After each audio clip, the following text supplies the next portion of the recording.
I'm Daniel Gross, and this is the number. The number today is 2013. That is the number of times I have said the number. No, that is the year that is going to start in a few days. We're joined today by Zach Karabell, contributor to Newsweek Daily Beast, columnist at Reuters, The Atlantic, investor, analyst, man about town. Zach, 2013. You didn't get in roustabout. I would have liked that Roust one. about? Yeah. Okay, well, I'm going to roust about you Okay, at the end of good. this. 2013 will be the year of. Look, you'll hear a lot of predictions, but I think this one is not one people think about. It will be the year of Mexico and the return of NAFTA. Mexico and the return of NAFTA. Yeah. So Mexico is this large country. It's a large country To to our the south. south of the United States. We are told it relies on petroleum, Yeah. and it's nationalized, so they're Yeah. not producing more petroleum. Tourism is not doing well because Right. there's a lot of beheadings, there's a lot of crime.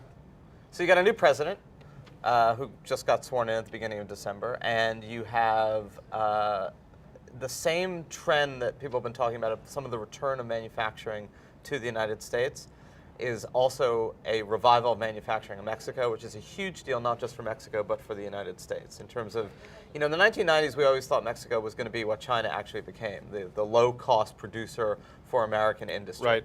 And then China rose, and actually that hurt Mexico much more than it hurt the United States. And a lot of that violence that you allude to was in exactly the manufacturing areas that were so decimated by the rise of China. With the shift in global trends, the ease of bringing back manufacturing and Yep. technology, you have this revival there. You've got a lot of reforms going on in Mexico. And the reason why it's the return of NAFTA is you also have Canada booming because of natural resources. And a we're very doing effective okay, and government. we're all very tightly integrated.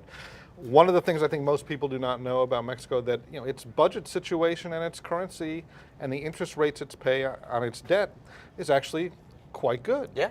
Yeah. And they're sort of being, while everybody else is being downgraded, their credit rating is sort of stable and being upgraded. It's highly educated, highly literate, burgeoning middle class. Yes, there's a huge issue of drug violence, but that's largely in the north. And again, it was coincidental with the collapse of manufacturing. So I'm sure, and plus you have this trend in the United States of legalization, right, which will undercut a lot of the illegal drug trade. So if you're going to think about favorable trends, this actually is quite good, not just for Mexico, it's good for the United States. Okay. We've seen some change in sort of demographic flows, of fewer people coming north, Right. more people going home, taking capital with them. Exactly. I have to believe that's a net positive for sort of having more human capital and real capital around. For Yeah, no, I Mexico. mean, that's certainly going to benefit, although that you'll have to adjust to the fact that a lot of those remittance payments that went from Right. illegal labor in the United States back to Mexico will shrink, but it should be more than compensated by this sort of vibrant workforce. And look, you even have Americans, this has been true for the past 20 years, but it's increasing again, retiring in Mexico, bringing their retirement dollars into the Mexican economy because it's so easy to do, in part because of NAFTA. Okay, so there you have it. Zachary Karabell, our guest, says 2013 will be El Año de Mexico. El Año de Mexico. I'm Daniel Gross, and this is El Nombre.